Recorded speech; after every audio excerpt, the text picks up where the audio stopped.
Good afternoon, and welcome to the Solve Climate by 2030 South Carolina Power Dialog. We are so excited to have everyone here with us virtually and hope you and your loved ones are safe and healthy. My name is Darcy Everett, and I'm the Climate and Zero Waste Manager at the College of Charleston and a part of the wonderful planning team that has been working to plan this event. Solve Climate by 2030 was launched by the Center for Environmental Policy at Bard College in New York to create a dialogue around how ambitious state and local action can put us on the way to solving climate change by 2030.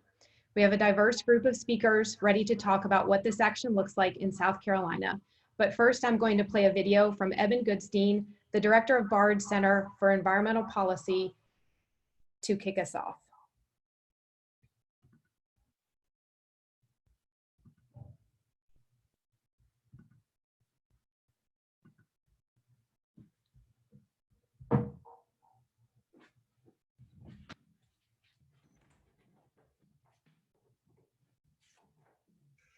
Welcome to Solve Climate by 2030. Today, universities in almost all 50 US states, Puerto Rico, DC, and several other countries are hosting state and region-wide webinars focused on ambitious and feasible things that we can all do in our cities, our towns, and states in the coming year to really move the needle on climate change. Here is the most important idea to take home today. What you do locally will change the future. Fact. The US state of Georgia is a top 10 solar state. The neighboring Sunshine State of Florida has very little solar power due to outdated laws and regulations.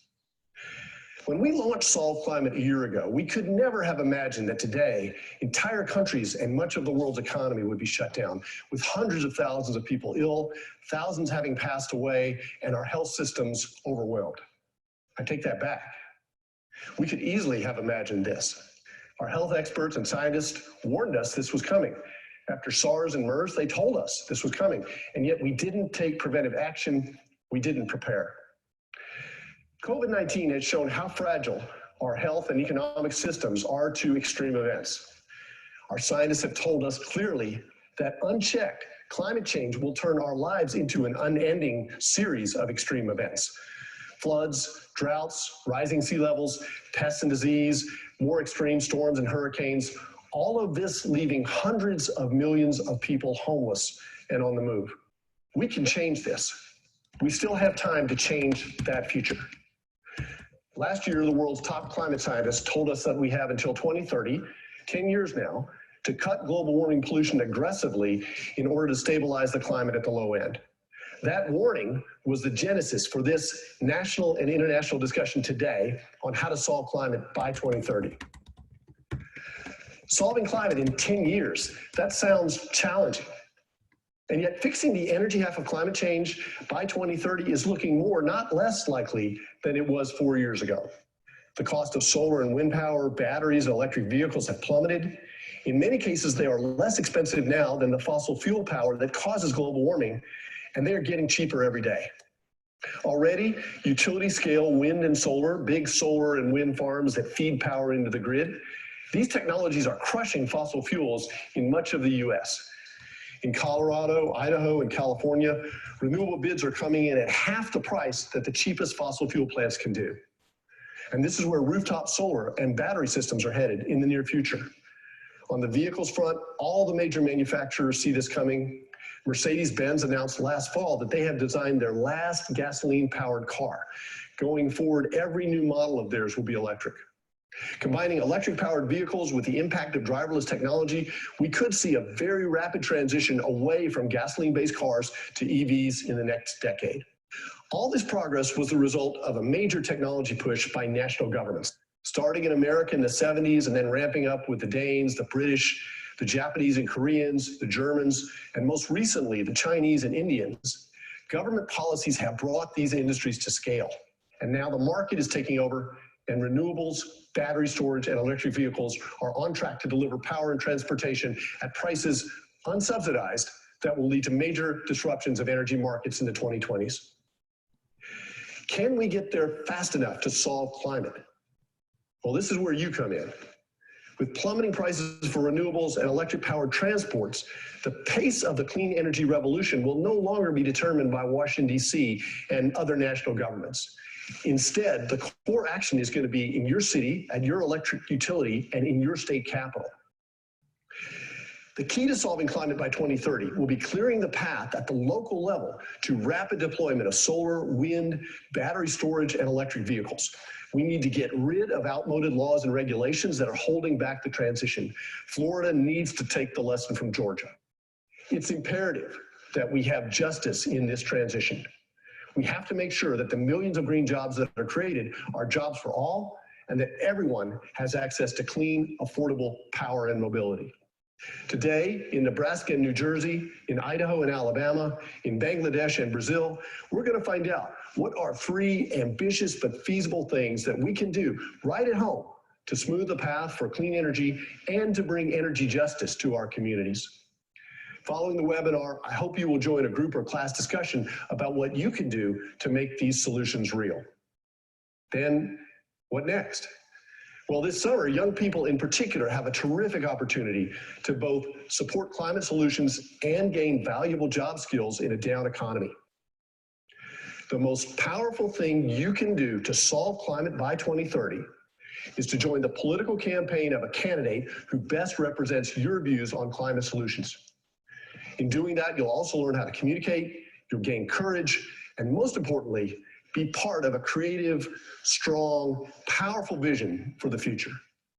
COVID-19 is giving us a stark lesson about what happens when we ignore warnings from science.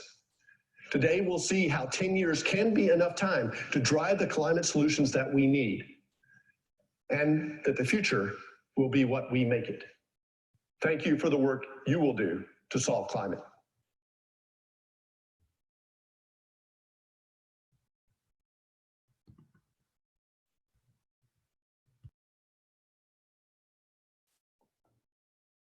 Hello, welcome to SC Solve Climate by 2030. My name's Libby Smith, and I'll quickly introduce myself. I'm going to serve as the moderator tonight. Once upon a time, a very long time ago, I was a young adult in the 60s when our country slowly became aware that we were systematically and possibly irretrievably damaging our environment. I was actually in Santa Barbara in '69 to watch the horror of the Santa Barbara oil spill. On the first Earth Day in 1970, I became an environmentalist and committed my future to working on improving our environment. That commitment led me to the new Environmental Protection Agency and to 30 years of working on delivering on that commitment that I had made that day in April 1970. When I retired 17 years ago, that wasn't the end of fighting for our environment, but was the beginning of a new chapter.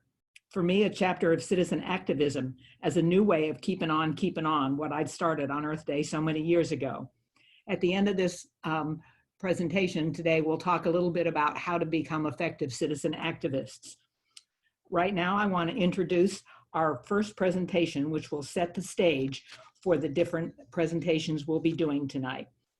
Our first presentation is a discussion of the climate emergency. What is the data telling us?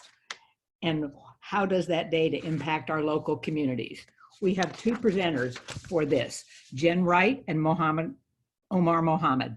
Jen is an associate professor in the psychology department at the College of Charleston, an affiliate member of the philosophy, women's and gender studies departments, and environmental and sustainability studies, as well as sustainability and 21st century problems faculty member for the Honors College.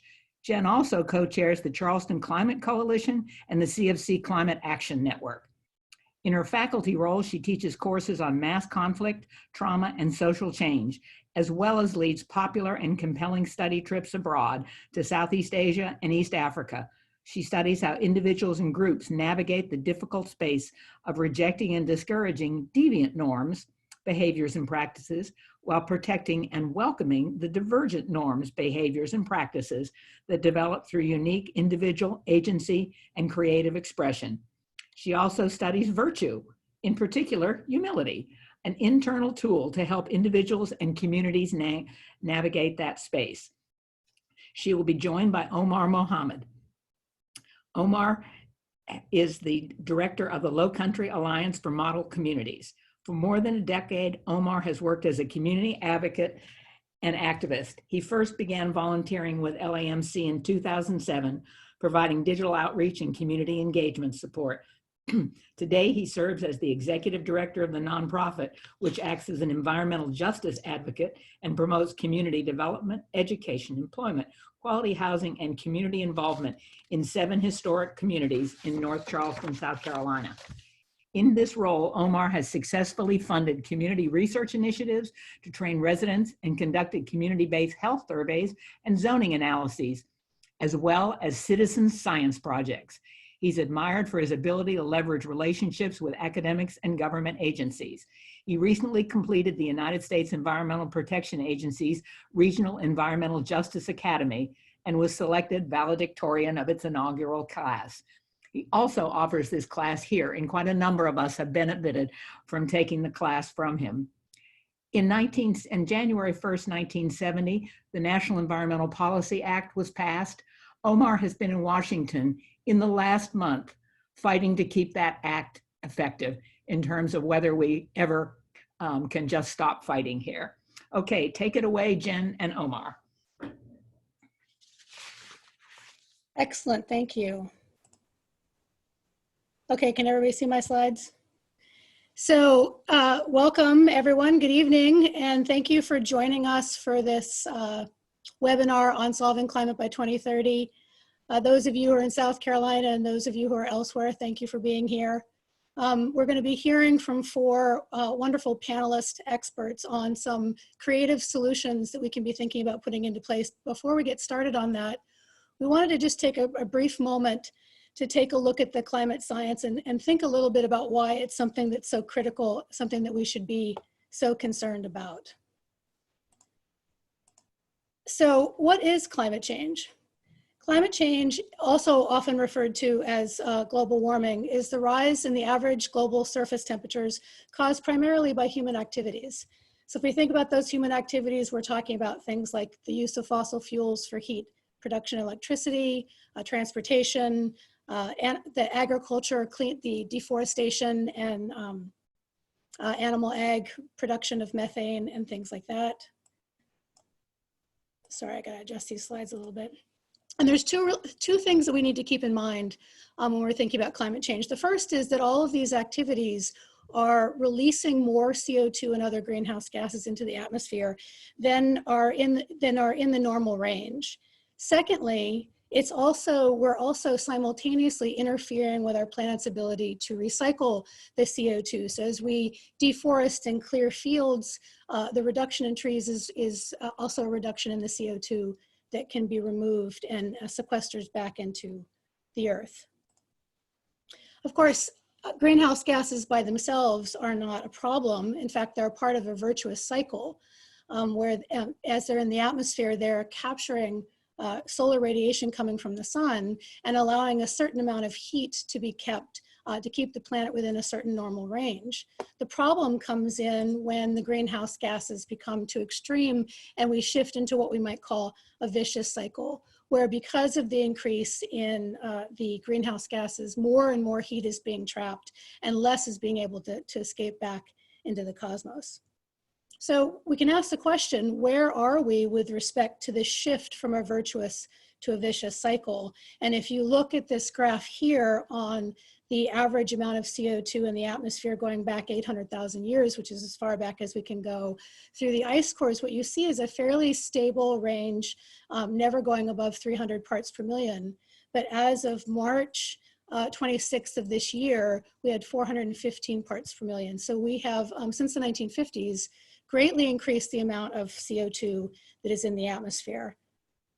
The problem with that is that as those greenhouse gases go up, so do the average temperatures of the planet. So you can see here a strong correlation between the increase in carbon dioxide and the increase in our temperatures.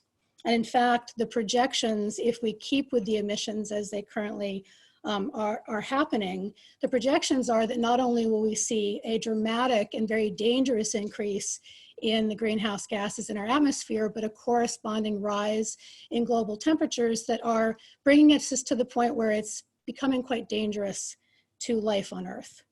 And if you want to get a sense of what this is going to actually feel like on the ground, here is an indicator of the number of days above 100 degrees that we can anticipate by 2100. So I'm just going to let this play for a second so you can really absorb the number of days that are going to be above 100 degrees and the danger of that as we move forward into the future. So we might ask the question, okay, so temperatures are going to go up, we're going to have to spend more time indoors, we're going to have to run our air conditioning more, but what else is going to be happening? Why is climate change such a serious issue? What else can we expect to change as temperatures, as the greenhouse gases are going up and temperatures are rising? And of course, for those of us that are living on the East Coast and in South Carolina, one of the things that is most directly affecting us is the rise in sea levels.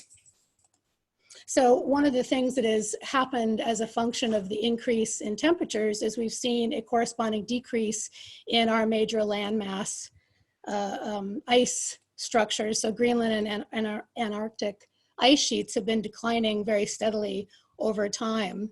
And in addition to that, we're seeing a steady decrease in the amount of Arctic sea ice that that is being produced by the planet. And if you look at where we are in 2019, this little mark right here, just to give you an idea of how low that actually is, this band right here, that yellow arrow, is the band of variability of sea ice between 1981 and 2010. So that 30-year window, that was the bound of variability for sea ice. So we've dropped dramatically below that band already and can anticipate a further drop from there.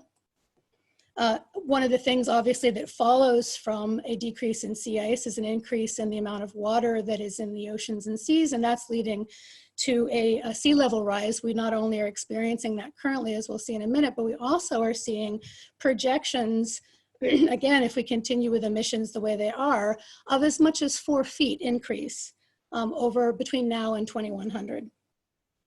And that's you know, that seems like a lot. But what does that really look like? Well, it looks like this, right? So this is something that we've already experienced quite frequently here in Charleston, where the streets are flooded. We have a king tide or we have a rain and the floods come in.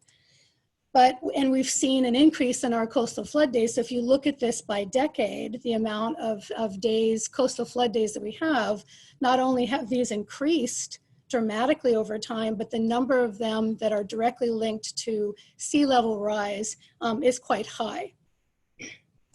So remember that 4-foot increase that I mentioned a moment ago. Here you can see a projection of Miami Beach, Florida, what it's going to look like at that 4-level increase. You can see that most of Miami Beach is underwater.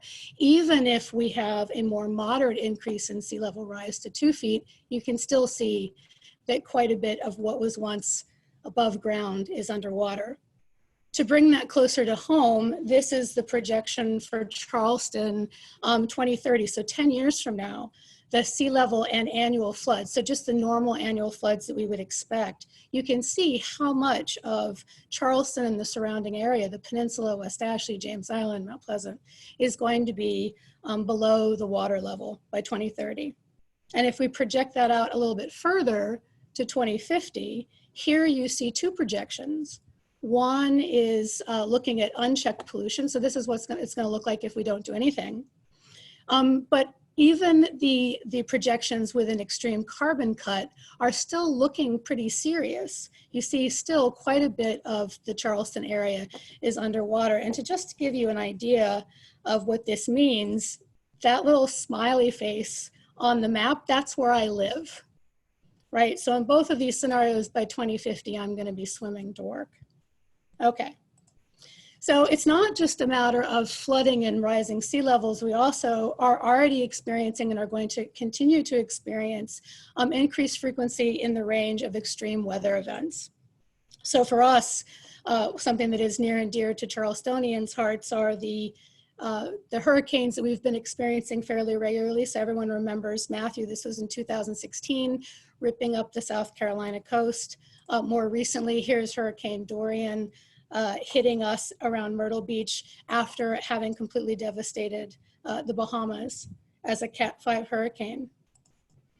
From 1980 to 2018, hurricanes have caused the most damage They've had the highest average event cost and are responsible for more deaths than any other billion-dollar weather or climate disaster type in the United States.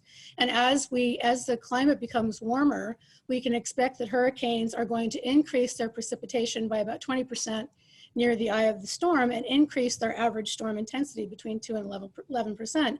And we have to remember that this is, Cat 5 storms are already increasing in their frequency. So if you look at the 30-year window between 1960 and 1999, there were 12 Cat 5 hurricanes. And then from the year 2000 to 2019, we had 14 of them. So if we look at what that's costing us in terms of the repair expenses, the amount of money that the US is shelling out to recover from these weather and climate events is increasing dramatically over time. And we have to also think about the fact that these events are not just hurricanes like what we're experiencing here on the coast, but a variety of other events throughout the country, including droughts and fires, which we'll talk about shortly. And it's important to recognize that because the rate of evaporation is changing, as the oceans are warming, the atmosphere is warming, more water is evaporating more rapidly, and also the atmosphere can store more water, which means there's greater variability, not only in flooding, but also in drought activity. So if you look at this graph here, you can see that from 1980 to 2010, even though the level of precipitation was increasing along the East Coast, there is a dramatic decrease in precipitation in California and along the western part of the United States. And of course, this leads directly to another very serious problem that we are seeing with climate change, is the increased severity and frequency of fires throughout the United States. So between 1964 and 1999, the number of acres burned never exceeded 7 million acres per year, which is a lot of land for sure. But between 2000 and 2019, 12 of those years have seen more than 7 million acres per year, with 2015 and 2017 both experiencing over 10 million acres of land burned. If you look at this graph, this is comparing two 15-year windows between 1984 and 1999 on the one hand and 2000 to 2014. The amount of increase in the annual acreages that are burned by wildfires. And you can see that obviously the western part of the United States is being the hardest hit, but the south is not without damage as well. And this really stands out when you look at the number of wildfires. This is just in the western part of the United States. The cumulative amount of acreage that's burned between 1985 and 2015 in terms of the wildfires, how much of that would have happened without climate change and how much of that is actually exacerbated by climate change. So obviously there are other things going on beyond climate change, but climate change is a huge part of this problem. And if we look at this final graph, which is showing the increase in weeks with which there will be a risk of very large fires, again, this is projecting mid-century, like 2040 to 2070. Again, the western part of the United States is going to be the hardest hit, but South Carolina is not invulnerable to this. We're going to also see increased risk in large fires moving forward. So we also have an increased stress on the sources of clean air and water. And this really should be obvious if you think about it. If you look at this figure of the causes of air pollution, the major causes of air pollution, several of them, fossil fuel emissions, agriculture, and waste production, these are actually the same human activities that are contributing to the greenhouse gases in the atmosphere. And then if we look at the other major causes of air pollution, wildfires and dust storms, these are being exacerbated. The frequency and severity is increasing as a function of climate change. Also, we know that climate is directly connected to water in a lot of really critical ways. So not only are the warming temperatures and more severe droughts stressing food security globally and also our political stability, but climate change is also increasing the intensity and the impact of water pollution and of waterborne diseases. If you look at this graph here, between 1995 and 2015, this is the percent of water withdrawal for use as a percentage of the total water available. And what you're seeing is that in 1995, there was already quite a bit of water being withdrawn relative to what was there. There was already some stress that was happening globally speaking, but by 2025, which is only 5 years from now, this is going to get even more dramatic. We're going to see even more of a overutilization of the water resources that we have. I want to end by just pointing out the fact that there is also, climate change also comes with a whole myriad of catastrophic consequences for human health and well-being, not only the things that we've already talked about with the increase in extreme heat and severe weather and the damage associated with that, and with changes in the water and food supplies, but also we have changes in vector ecology. I mean, COVID-19 is a perfect example of how vulnerable we are to changes in diseases and how globally they can have an impact. And then one of the things that Omar is going to be talking about here in a moment is the fact that it's increasing the social inequities that already exist, as our most vulnerable communities are the ones that are going to be the hardest hit by climate change. They already are the most hardest hit and will continue to be the most hardest hit by climate change as we move forward. So one of the things that we collectively have to decide is, what kind of a planet do we want moving forward into the future? What kind of planet do we want to have? The Intergovernmental Panel on Climate Change in 2018 warned that we have no more than a decade to reverse our course. This is something that we've already heard said by Evan Goldenstein. And so this is the reason why we are calling this event Solve Climate Change by 2030. We've got 10 years to really turn things around. And luckily, we'll get to hear some really creative ideas from our panelists about how we might be able to do that. Thank you very much.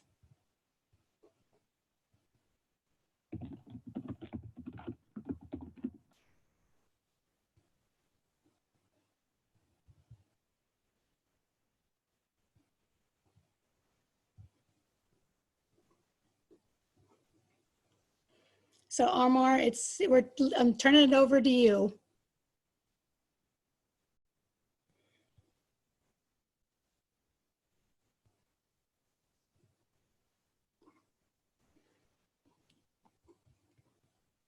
Darcy, Omar is still muted. And Jen, can you unshare your screen, please? Oh, yes, I can. That would be a good thing to do. There we go. Okay, sorry about that. Okay, cool.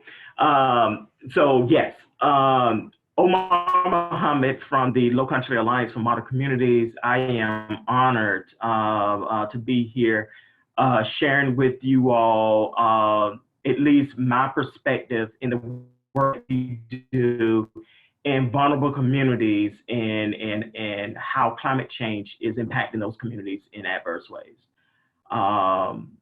Can my slides be shared? Okay, cool. So our position is that climate change is everyone's movement, and it is an environmental justice concern. And I think it is a good opportunity here to give a little bit of background on our organization and how we got involved with climate change, and why we see that as an environmental justice concern. And I think as we move through this presentation, it will become apparent why climate change is an environmental justice concern. So the Low Country Alliance for Model Communities, we work in 7 disadvantaged communities in the city of North Charleston that faces myriad of different environmental justice concerns. Housing is one, economic development, education, of course, environmental justice. And we see climate change as an environmental justice concern. Environmental justice, as defined by the Environmental Protection Agency, is the fair application and meaningful engagement of populations regardless of their race, their economic status, their nationality, in the implementation of all environmental laws, regulations, and policies. And specific of those vulnerable populations in local decision-making that impacts their communities. You go to the next slide. Climate justice is an environmental justice concern, and climate change is one of the most urgent issues that is facing vulnerable populations. But they are the least contributor to the cause of climate change. So what I mean by that is that those who are privileged enough to have vehicles. We move about our neighborhoods, our places of work, using a car or using some type of mode of transportation other than walking or biking. And low wealth communities, not a large majority of them use mobile, car or means of those types of transportation that contributes to climate change. They do not use those as modes of transportation. Most majority of low wealth communities, they either bike to work or they walk to work. And that is because they live within an area where they have to work. So the messaging of climate change, how we discuss climate change, will be challenging as we move through the discussion. Next slide. So who is considered vulnerable? Many of us do not really consider ourselves as vulnerable to the impacts of climate change. But if we really consider what is climate change, we all are vulnerable. We're all vulnerable to sea level rise. We all are vulnerable to extreme weather events. However, disadvantaged groups are disproportionately impacted by climate change. And I'm going, as we move through this, I will talk about what that looks like. Next slide. So these are just some examples in some of the communities that we work in. The housing conditions in some of the communities. So you have where homes are being cooled with a window unit, air conditioning unit. In order to insulate around the window, they use sheets or pillows or different types of material, household materials, to insulate to keep the cool air in. So it is a lot of energy consumption, loss of energy within homes because they cannot. These homes are not weatherized in a manner where they keep cool air in, keep heat in. And in the wintertime, cold air can come into the home. In the summertime, hot air can come into the home. So that the homes are not weatherized in a manner which is that promotes energy efficient. Why is that a climate change issue? It's a climate change issue because vulnerable populations have high incidence of asthma, high incidence of other health concerns that extreme weather event can lead to hospitalization around asthma, around heart disease, around other types of issues. So when when their home is not properly heated in the wintertime, that can cause health issues. When their home is not properly cooled in the summertime, it can cause issues around asthma and other types of health concerns that will cause them to be either have asthma attack or other types of health issues. We also see poor conditions of roofs in homes, particularly in low wealth communities, where water intrusion can cause other issues around mold and other types of health issues that can contribute to other health issues as well. So when we think about climate change, we also think about how can we strengthen the existing infrastructure in communities to make them stronger. So how can we weatherize homes in a way that prevents to weatherize their homes in a way that prevent extreme weather events from impacting their health? How can we improve the conditions of the structures of these homes to keep water intrusion out of their homes, to reduce mold and mildew in homes that can cause asthma and other type of breathing issues? Next slide, please. So this is information that I borrowed from EPA, and it talks about the different types of impacts from climate change on vulnerable populations. And when we talk about vulnerable populations, we're talking about our elderly adults, and we're talking about our younger children, individuals in the community. So when you talk about extreme weather events like heat, some of the examples of the health impacts is heat cramps, heat exhaustion, heat stroke, hypothermia, and dehydration. All this can be caused when a home is not properly cooled. But it also, climate change can impact air quality. So it can trap air particles, particulate matter that can really cause asthma in low wealth communities. It can trap those particles at a level where people are breathing those particulate matters in. So it can cause premature death. It can cause heart disease, respiratory illness, and asthma. It can make asthma conditions worse in individuals that are suffering from asthma and bronchitis and other types of respiratory concerns. And some of the things that we do not consider when we're talking about climate change is the access to safe food. When you look at low wealth communities, they're already in a food desert.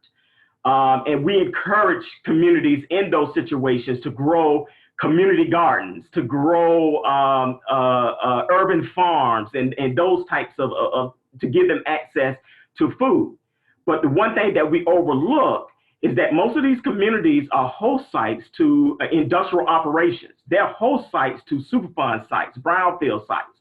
So when you have flooding events that happens in those communities, those kind of heavy metals that are on brownfields or the contaminants that are on Superfund sites, when those areas flood, they flood into those communities.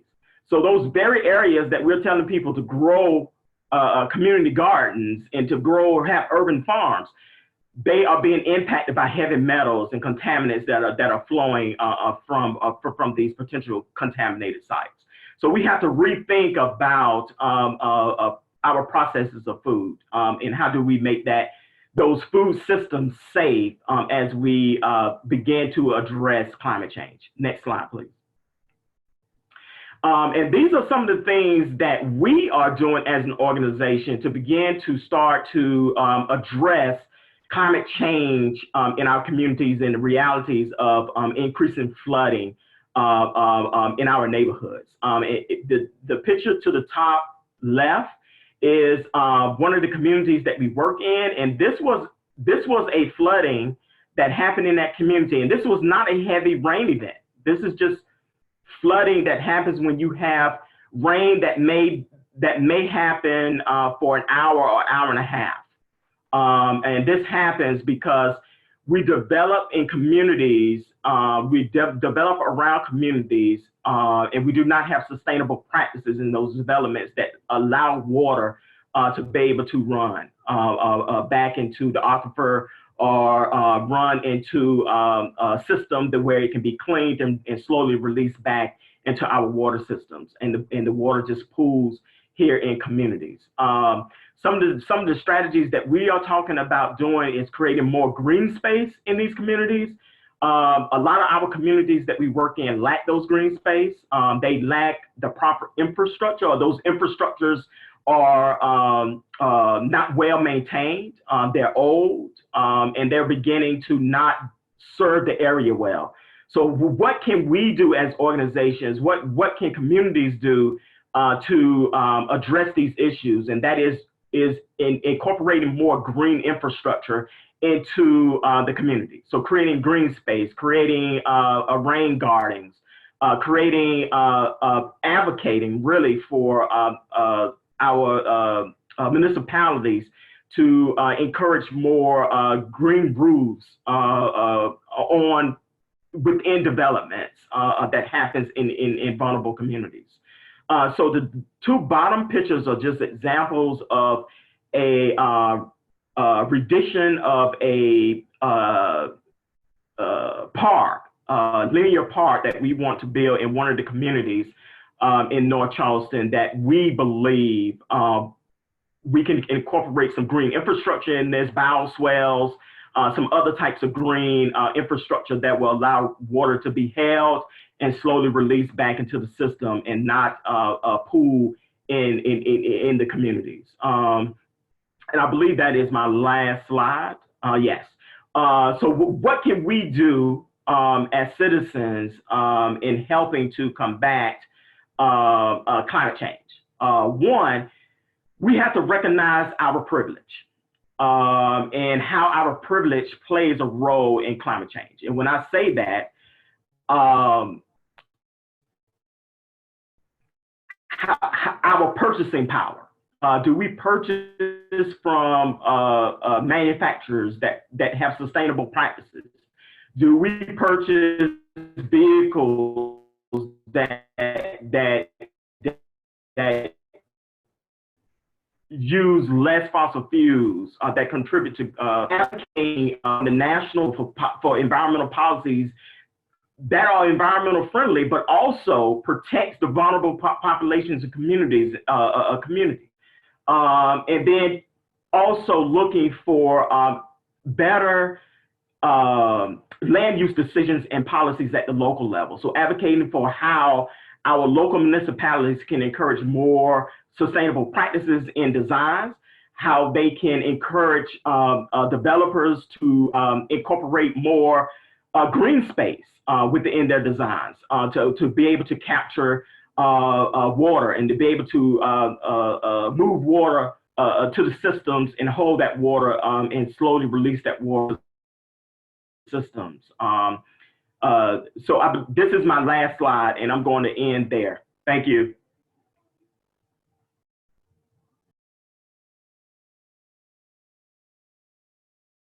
Thank you, Jen and Omar. Thank you, Jen, for the overwhelmingly broad presentation of all the problems ahead of us, and Omar for helping us focus on the fact that this is not a one situation problem here, that vulnerable communities problems are very different from non-vulnerable communities problems. And that was an excellent presentation to focus on that.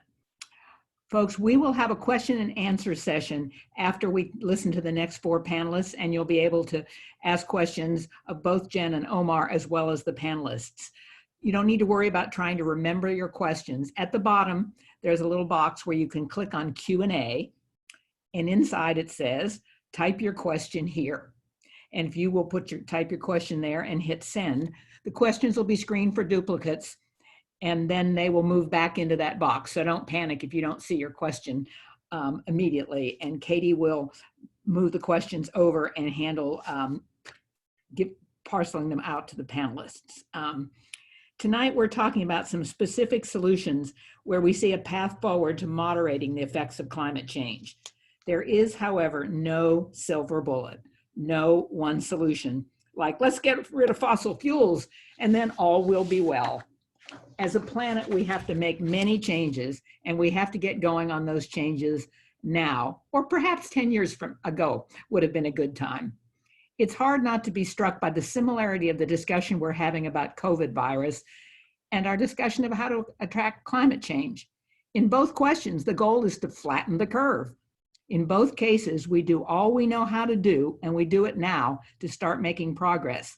We don't wait for the perfect fix or for the arrival of a magic wand, perhaps. If we don't act, the situation will only get worse, as we see it doing with the viruses. Our panelists will be telling us about pieces of the solution that we can do now and how to get moving on these solutions. Our first panelist is Mark Gould, and his topic will be policy. Mark is the founder and lead organizer for the Citizens Climate Lobby in Charleston. He founded the Charleston Chapter in 2015 after retiring from a career as an environmental engineer, working on air pollution control, greenhouse gas emissions, modeling, and processes to convert waste to fertilizer. He's still the lead organizer for the Citizens Climate Lobby in Charleston and helped Sophia and Kylie start with the start of the Citizens Climate Education on campus. He lives in downtown Charleston, next door to his 3 grandchildren. I'm very jealous. Go ahead, Mark.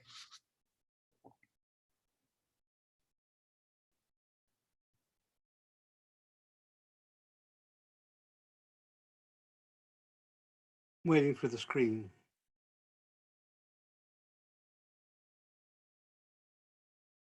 You're all good, Mark. Okay.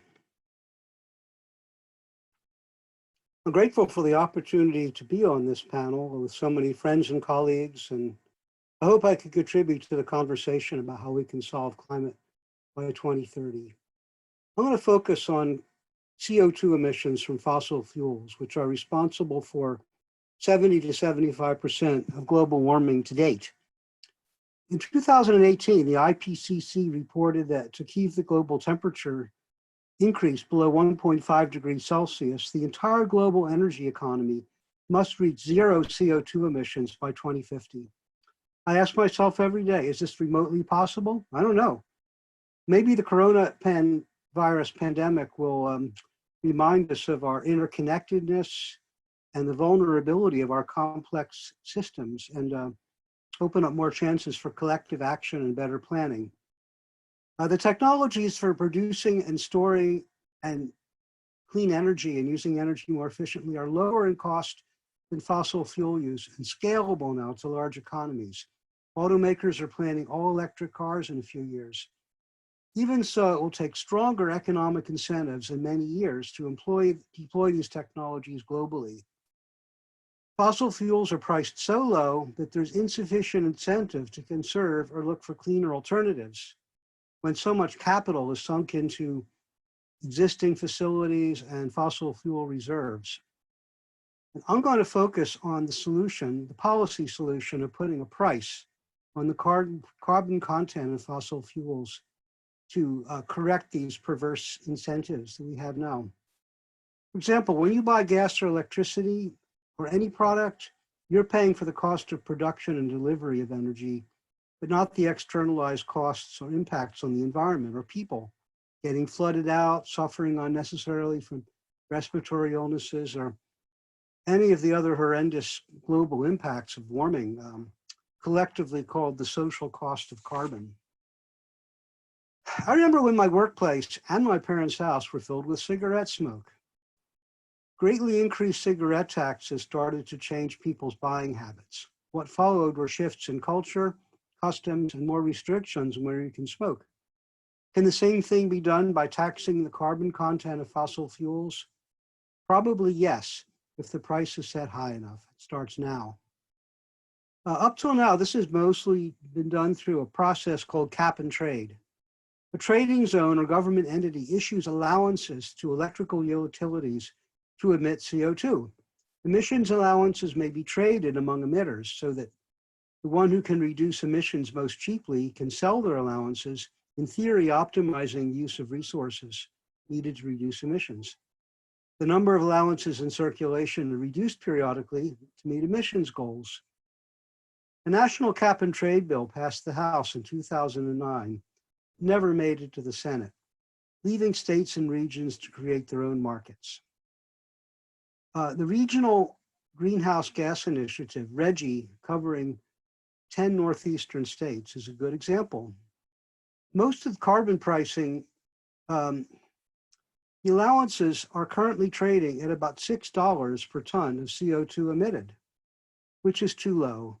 Most carbon pricing economists believe the price must be at least $50 a ton to make any difference. There's just too many credits issued and they're not being drawn down quick enough. According to the data I've looked at, it appears that the RGGI region has about the same emissions reduction as states without cap and trade. And this is mostly due, like it is everywhere, to transition to natural gas made available by fracking. Note again, RGGI applies only to large electrical generating facilities, no other emission sources. And the shortcomings of RGGI are pretty characteristic of cap and trade regimes throughout the world. Markets can also be used to stimulate carbon capture and storage, carbon sequestration in soil, and planting forests. These projects can earn emissions allowances or money on voluntary carbon markets, like if you offset your plane trip with a payment to support projects like these. The Economist statement, signed by 27 Nobel laureate economists and many Federal Reserve presidents and presidential economic advisors, stated, and I quote, "A carbon tax offers the most cost-effective lever to reduce carbon emissions at the scale and speed that is necessary. By correcting a well-known market failure, the carbon tax will send a powerful price signal to steer economic actors towards a low carbon future." End quote. A tax on the carbon content of fossil fuels would be levied at the point of production, the mine, the wellhead, the port of entry, where it's easiest and least intrusive. The fee would increase every year, providing a predictable and consistent price signal to those who make long-term investments in energy sourcing and energy efficiency, like utility companies, property management companies, major industrial users, governments. The prices will ripple down through every energy using decision in the overall economy, not just electrical power generation. If you're upgrading an apartment building or managing a fleet of diesel trucks, you would be paying attention to this. The version I'm going to describe in detail is called the Energy Innovation and Carbon Dividend Act, or House Bill H.R. 763, which is now a bill in the US Congress. Citizens Climate Lobby helped create this bill and is fully focused on trying to get it enacted. Here are the major provisions. Coal, oil, and gas would be taxed at the point of production. The tax begins at $15 per ton and increases by $10 a year. If enacted in 2021, the price of carbon by 2030 would be $95 a ton, CO2 emissions, high enough to put coal out of business and reduce electrical generating emissions by 70% in these first 10 years. The bill sets a goal of 54% reduction in all US fossil fuel emissions in the first 15 years and allows the tax rate to increase more rapidly if necessary to achieve that goal. But the effect on consumer prices will be manageable. As Omar pointed out, many people are struggling with electric bills and with the cost of transportation. This will increase the cost of a gallon of gasoline by 10 cents per year, or $1 a gallon or so by 2030, and add about 2% of inflation over the next 10 years. The fee will generate a lot of money, perhaps $1.5 to $2 trillion in the first 10 years. That's comparable to Trump's tax cut. It's huge. Much of the current discussion is about what to do with the money. Lindsey Graham, who supports a carbon fee in principle, will use it for infrastructure. Other economists suggest using it to offset other taxes or subsidize clean energy R&D. But remember the yellow vest movement in France? A populist revolt over a carbon tax on gasoline. That reaction showed that carbon pricing policy must be sensitive to its impact on struggling and low-income people. Under the Energy Innovation and Carbon Dividend Act, 100% of the receipts, will go into a carbon trust fund and be distributed as a per capita monthly dividend to all taxpayers. The dividend would be about $400 a month to a family of 4 when it's at its peak. And the mechanism for doing this has already been worked out through the Internal Revenue Service.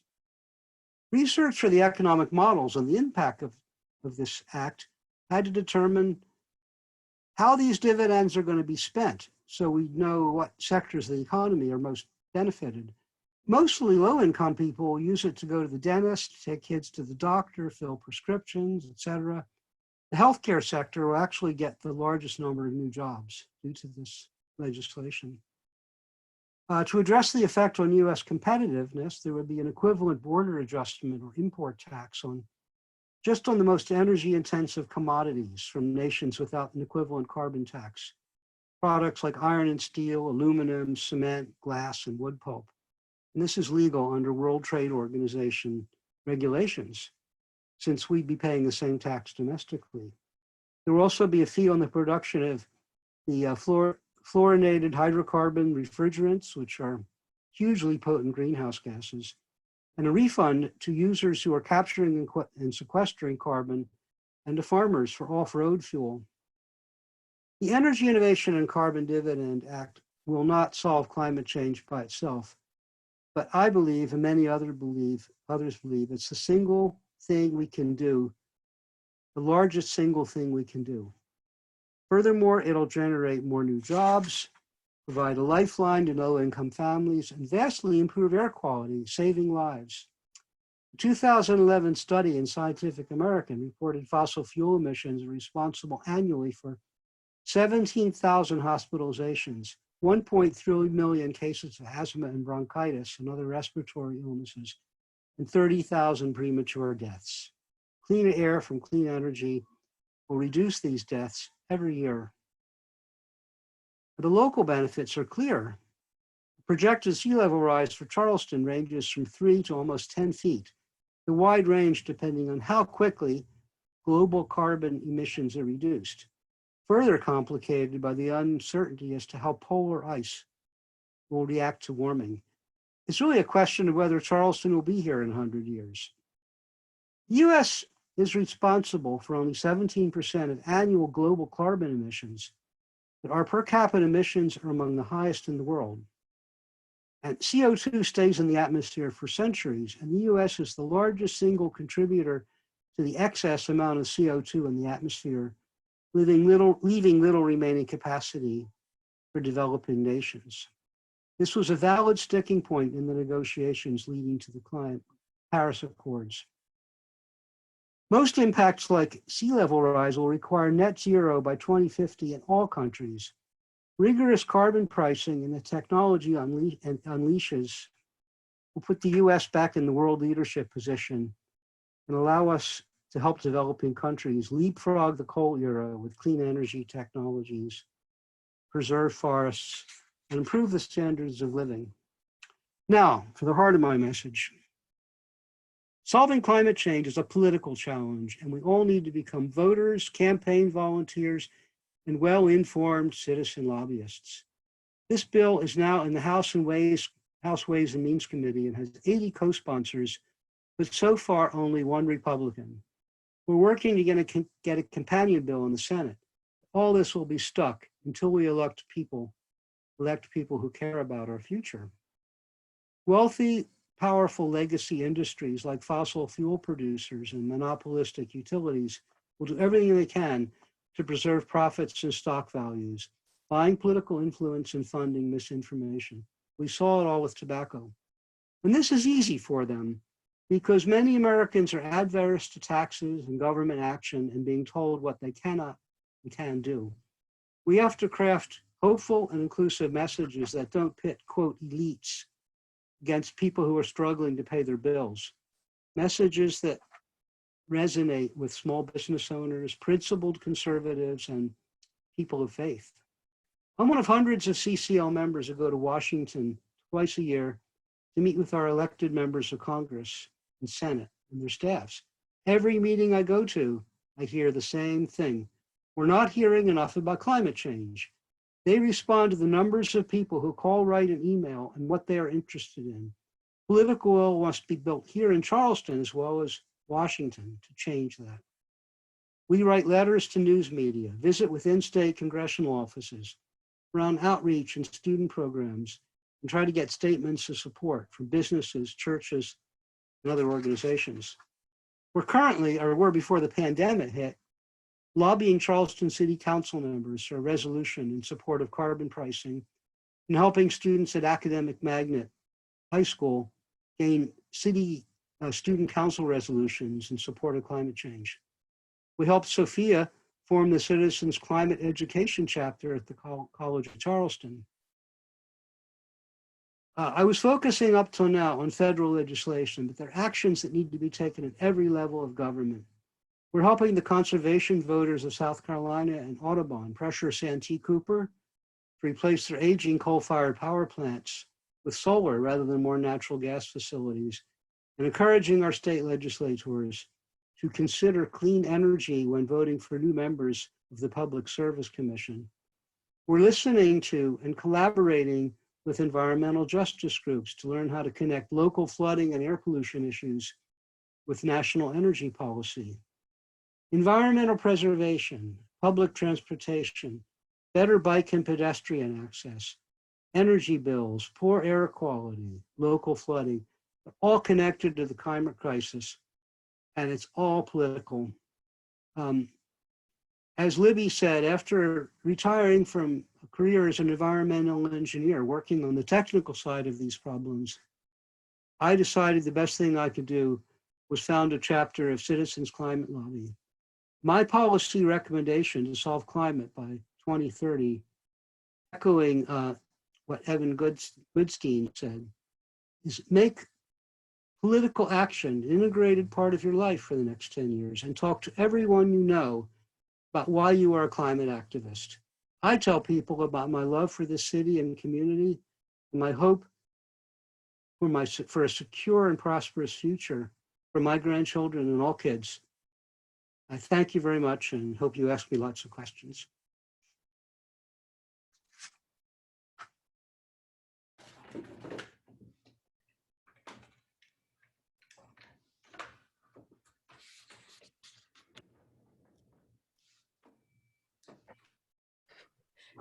Libby, we're ready for the next speaker. I know. I am getting this threat, there it is, about the fact that my battery is running low. One moment while I plug it in. Okay. And we're going to be moving on to Eddy Moore with the Coastal Conservation League. Thank you very much, Mark. I skipped that part while I was plugging in. Eddy joined the Conservation League in 2017 from the Arkansas Public Service Commission. Speaking of public service commissions, where he served as an administrative law judge and helped implement an expansion of public utility funded energy efficiency programs. He has developed customer-owned solar programs as well as transportation, water and energy policy, gaining professional experience with Audubon, Arkansas, the California-based Planning and Conservation League, and U.S. Senator Ernest Hollings from South Carolina.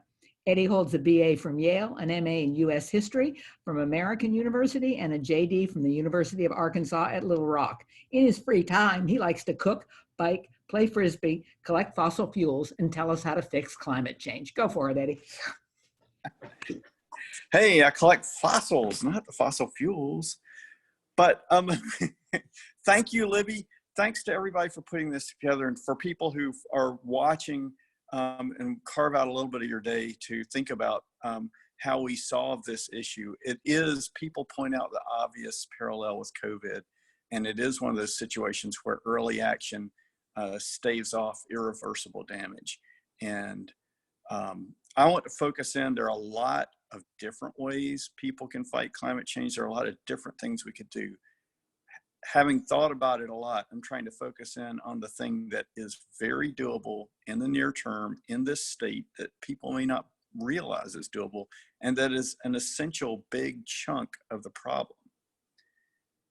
So if you add up the actual carbon emissions put out in the state of South Carolina right now, it is roughly 70 million tons a year. Out of that 70, about 30 is from the power sector, and about 30 is from motor vehicles. The other 10 is miscellaneous stuff. I'll just point out at the outset, if you don't solve the electric power system issue, then you can't solve the motor vehicle issue, because the motor vehicles are trending electric. So if you have a dirty power system, you still have two problems to solve: dirty electric, dirty motor vehicle. If you solve the electric power system, you're also making a contribution, significant contribution, to getting cleaner and cleaner vehicles. You're killing two birds with one stone. So many of you may be familiar with what's called the 80-20 rule. Any problem you tackle, 80% of the problem is in 20% of the area you could tackle. That is roughly true here. There are many power plants in South Carolina. Only 5 of them are producing over 70% of the carbon emissions. And those 5 power plants are not in the money. What I mean by that is they're actually running at a higher cost than replacement energy. Those 5 power plants are coal plants. They're not evenly distributed all across the state. We have 3 major utilities in the state that generate power. We have Duke Energy, largely in the upstate. We have Santee Cooper. It has territory in Myrtle Beach, but it also supplies power to the electric cooperatives throughout the state. And then we have Dominion Energy, formerly South Carolina Electric and Gas. So those are our 3 main utilities in South Carolina. And the reason I'm talking about in South Carolina, carbon emissions are a global problem. If we can reduce carbon anywhere, it helps us here. So we shouldn't think of it as just a state, as though there were a bubble around the state. But the reason I'm focusing in on South Carolina is because we have direct influence over carbon emissions in South Carolina through our state government and through our own activities. So only 2 of those South Carolina power companies own all of the remaining coal plants. One of them Santee Cooper and one of them's Dominion. Now you might think it would be great if we had a process where we could go in and look at the mix of power plants and change that, and we do. As of last year, we passed a law called the Energy Freedom Act, and it sets up a process to examine a 15-year look forward for Dominion and Duke. Because Santee Cooper is state-owned, it has its own process. And there may be legislation over the next year that pulls it in under the same review process, but I'll just say a parallel process is going on at Santee Cooper as is going on at Dominion. So our organization, working with other organizations such as Southern Environmental Law Center, Southern Alliance for Clean Energy, we are interveners in the case. So this brings me to a point of, you might say, well, Eddy, I don't own any coal-fired power plants. How do I close one? There are literally 7 people in the state of South Carolina that can make the decision whether they close or not. There's a state commission. It's called the Public Service Commission. The members of that commission get to say yes or no to the 15-year look forward power plan of our utility companies. So technically, they usually all vote together, but technically 4 out of the 7, it takes 4 people in South Carolina to close these plants. It happens, our friends and partners, conservation voters of South Carolina, are working very hard on putting new members on that commission. And we would, if it hadn't been for COVID, that would already basically be in place for July. It's probably going to get delayed 6 months, maybe a little more. We're going to get a new commission. That commission's going to consider the plans of whether to keep or retire existing power plants. So I'm going to drill down into that a little bit more. I remember I said 30 million tons of the pollution is coming out of the electric power sector. 22 million out of that 30 is coming from these 5 old coal plants. Let's say you retire a coal plant and you replace it with a natural gas plant. We've gone 2 steps forward and 1 step back. The gas plant pollutes half as much as the coal plant. So that's better, but it's not good enough to stop the kind of warming that Jen outlined. So our trick is to get retirement dates set by our utility companies and by our state officials, and they do answer to the state legislature. We need to get retirement dates on those 5 plants, and we need to get a replacement plan that is based on 0 carbon emissions. And you might say, well, is that possible? We've looked at this issue at Santee Cooper in extraordinary detail. Us and several other organizations with expertise in this area hired some of the leading experts in the US, and they did a detailed study of Santee Cooper, and they showed that between now and 2030, you can shift that system over 80% 0 carbon emissions at a lower cost than if you don't do it. I want a little shout out here to Omar. He talked about energy efficiency. That's a significant part of the issue.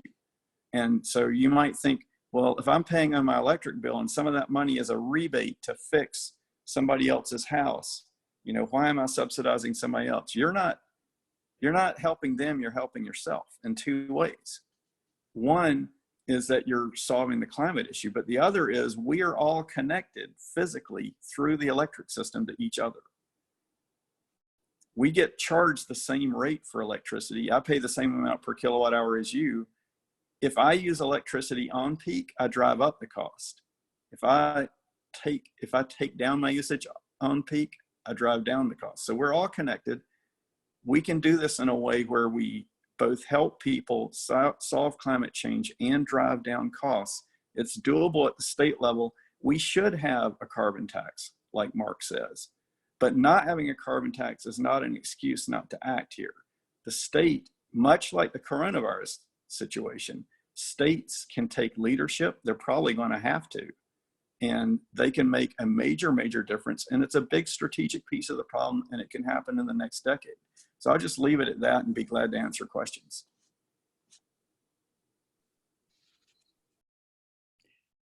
Thank you, Eddie. That was absolutely fascinating. We're going to be moving on and hearing from Keith Benjamin, the Director of Traffic and Transportation with the City of Charleston. As director, Keith oversees all transportation maintenance, planning, and partnerships at the local, county, and state level. He's Charleston's representative on the CARTA Transit Board, Charleston Aviation Authority, the Berkeley-Charleston-Dorchester Council of Governments Policy Committee. Previously, he served in the Office of Policy Development, Strategic Planning, and Performance, and led the Office of Public Liaison at the Department of Transportation. Keith has a mile-long track record of advancing healthy, accessible, and safe communities across the country and recruiting and developing public-private partnerships.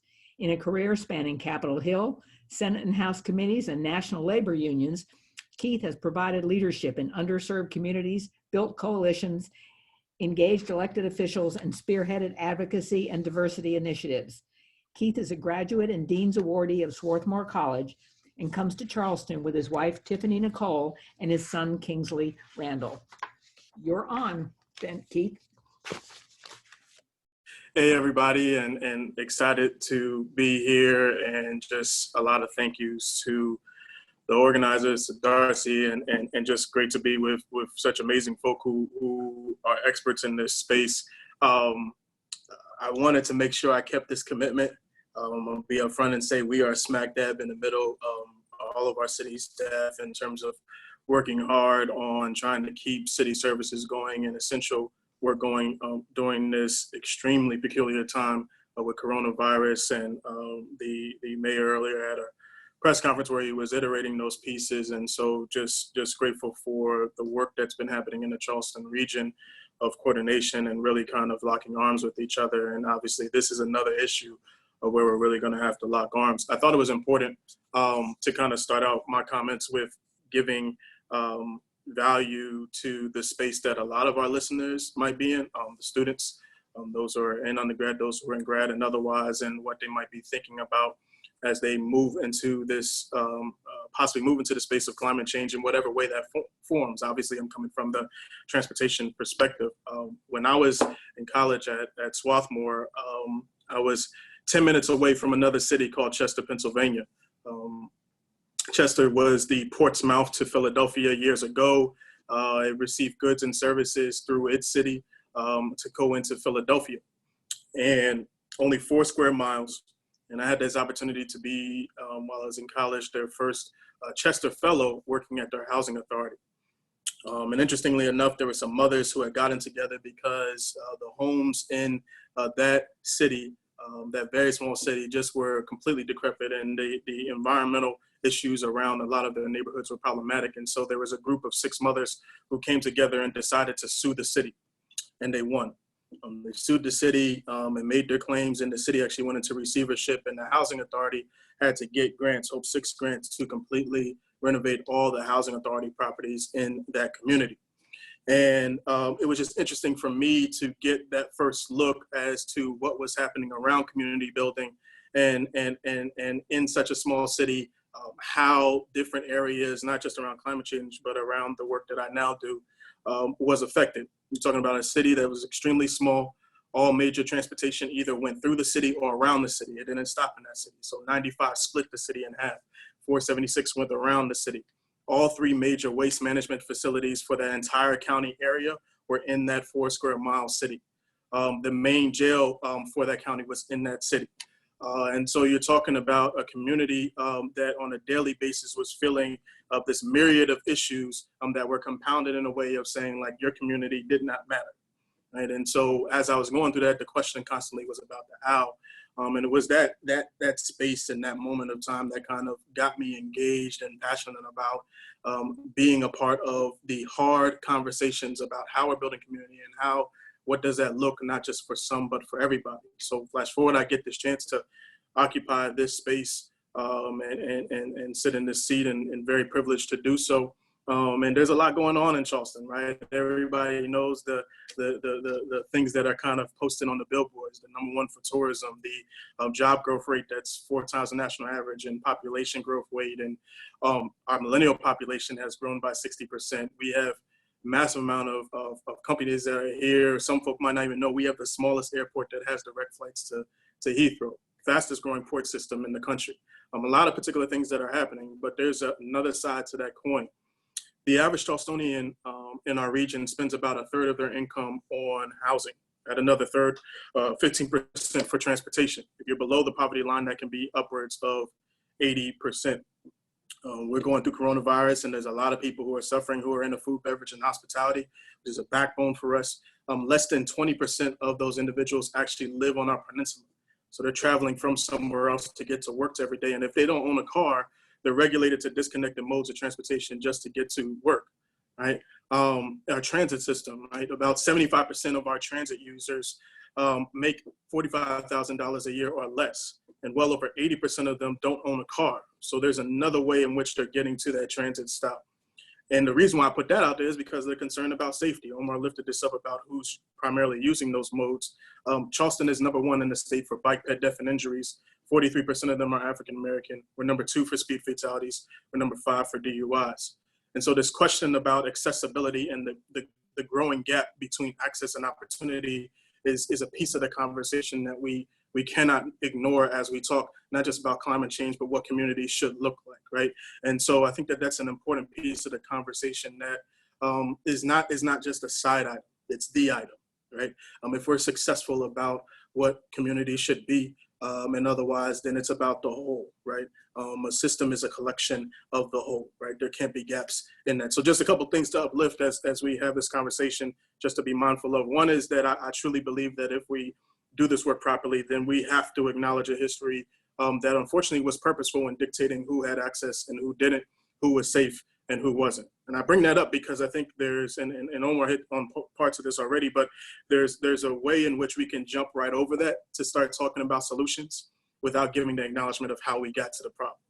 And so if we're really going to be delving into this issue about climate change, what exactly that looks like, right? Then we have to tell the truth about who's suffering right now, right? And who's not being acknowledged, and decisions that were made from a developmental standpoint, from a transportation standpoint, that exasperated those pieces. The other part is, I think we have to give credence to the complexity of these issues, right? Here in South Carolina, in transportation, that's one of the most complex pieces. But everyday citizen, they just come to the city and they're like, solve this issue. But what they don't know is the complexity of even putting up a stop sign. It has so many different nuances to it. South Carolina is 4th in the country in amount of roads that are owned by our state DOT, which in simple terms means that if there's something I want to do on our public right-of-way, I have to go to another entity to ask. The other piece of it is that by state, our state legislature has ruled that all sales tax money that goes towards infrastructure sits at our county level. So Charleston, along with other municipalities, has to go to Charleston County, has to go to Berkeley County, and coordinate with those entities to be able to access large amounts of funds that go towards infrastructure investment that can dictate not just how people get from point A to point B, but the sustainability of those options, right?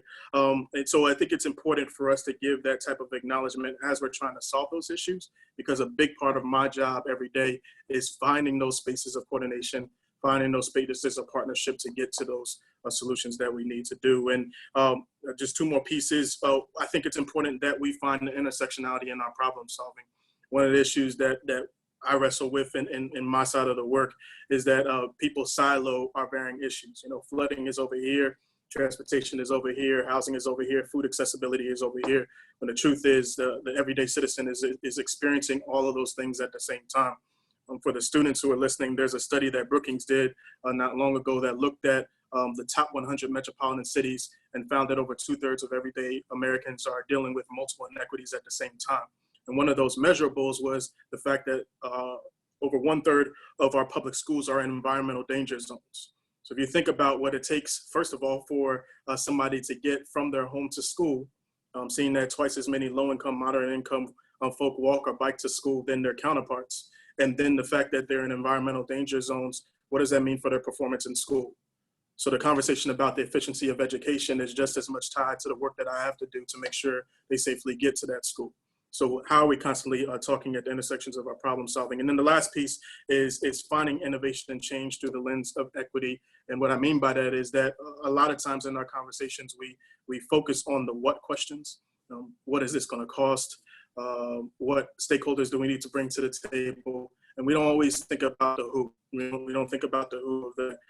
In November of last year, we were excited to find out after working for 3 years, right? I wrote that grant 3 years ago, of finally getting over $18 million for a bike and pedestrian bridge that's going to connect West Ashley, our most populous area of the city, with our medical district, which is the largest regional employer, with a dedicated bike and pedestrian bridge. And we're excited about it. We're excited about getting to work on making that happen.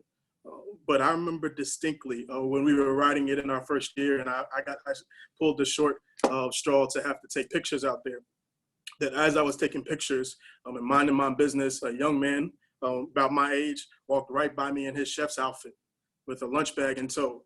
And that was his way of getting to work at the Marriott that's right next door to my office, to walk across a bridge that wasn't accommodating for him. And so I think it's imperative that we talk about these issues for how it affects everybody, not just some, and we give that context with every piece of the solutions that we raise. So I think I hit enough of my time, but just wanted to lay out those particular pieces from the transportation perspective.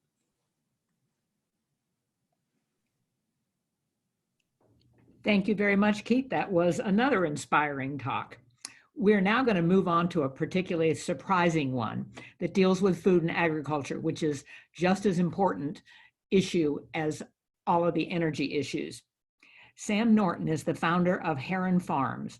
The idea for Heron Farms was the ultimate answer to a question Sam asked as a graduate student at the College of Charleston. What if we used the problem of sea level rise as the main resource for a new kind of agriculture? In 2018, Sam's concept won first place at the South Carolina Department of Agriculture's inaugural startup competition. Today, Heron Farms is considered the world's first indoor saltwater farm. Sam grows sea beans, a more salt-tolerant cousin to beets and spinach. In addition to Sam and his team plant 1 square foot of marsh with sea beans for every pound sold. We can learn more about the farm and Sam's work on Heron Farms right now. Go for it, Sam.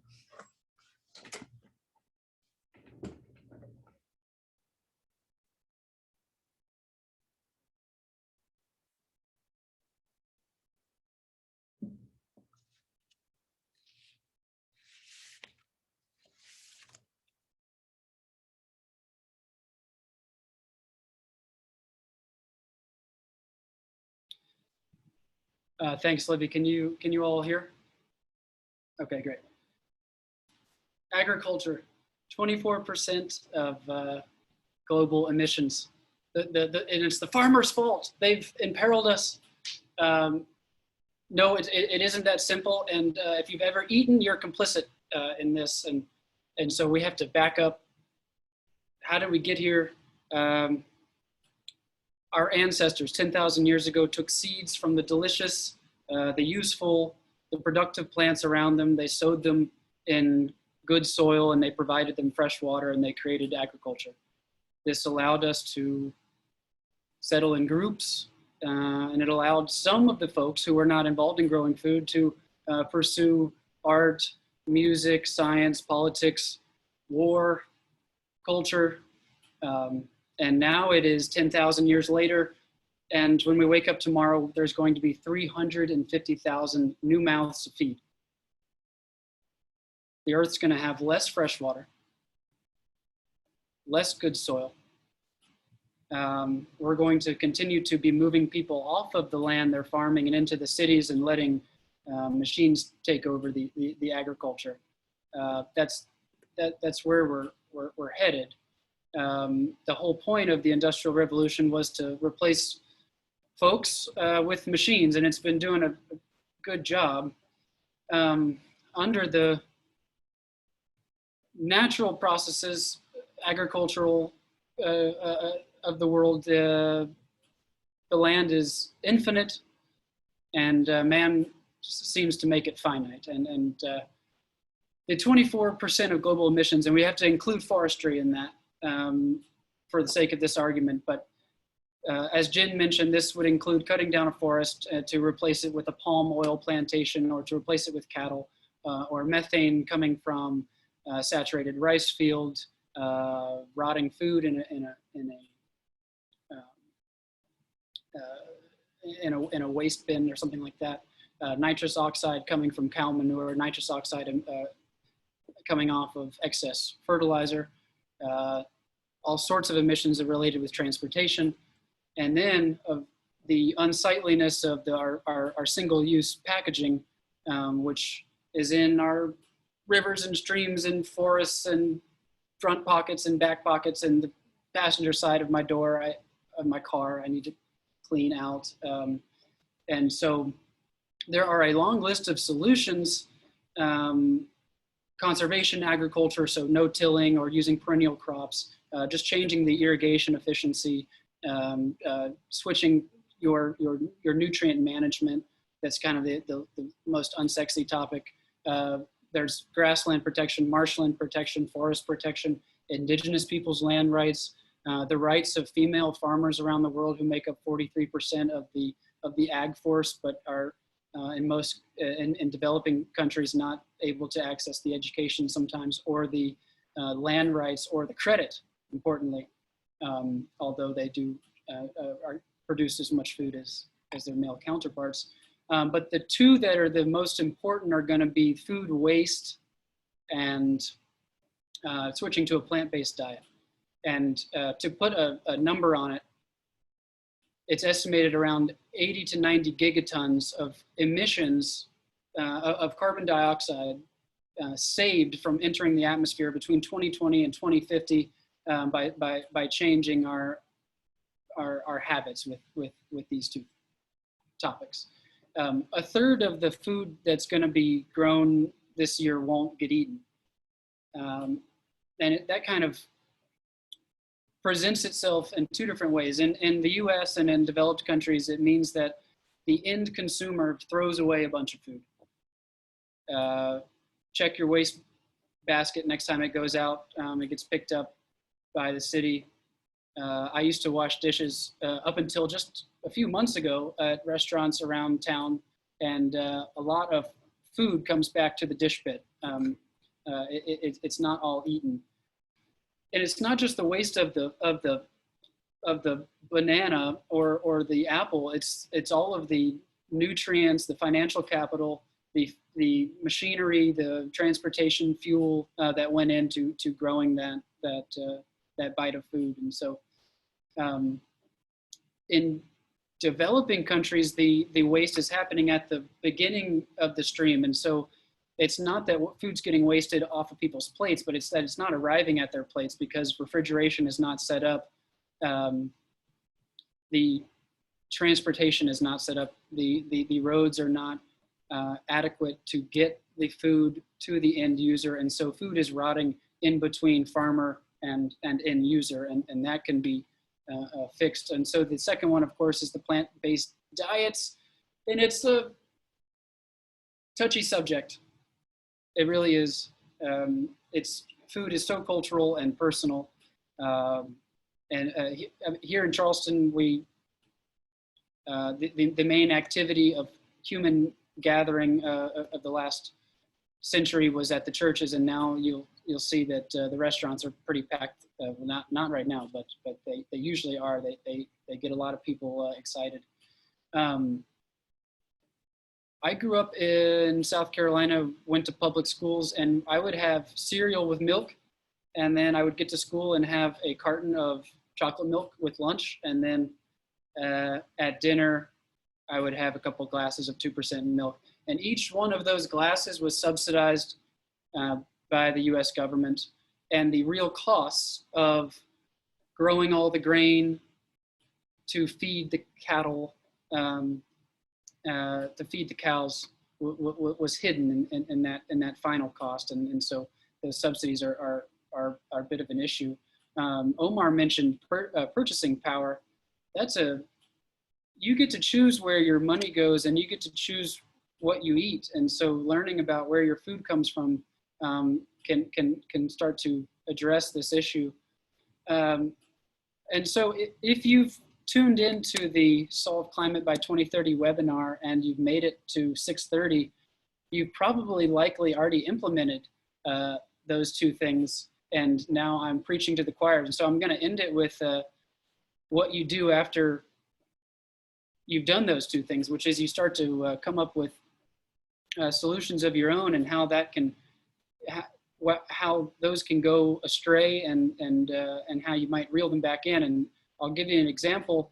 I like Libby was saying, I tried to grow food with salt water, and 2 years ago I really wanted to do it in a method that would scale for food, but also scale in restoration. And so I tried growing a salt tolerant plant in the marsh where it was native, and hoping that it would restore the marsh at the same time that it provided food for people. And it turned out that didn't work.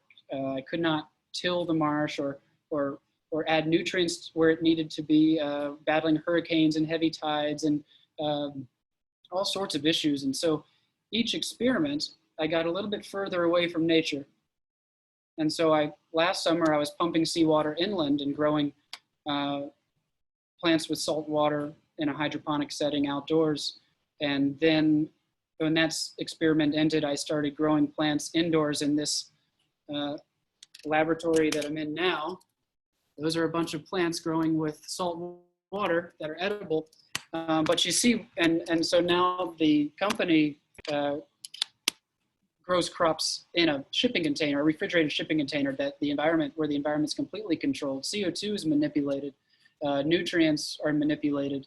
And by replacing the sun, we are now a net emitter of carbon dioxide. And so I went from trying to do agriculture with nature and make nature better, and you see how it goes astray pretty quickly.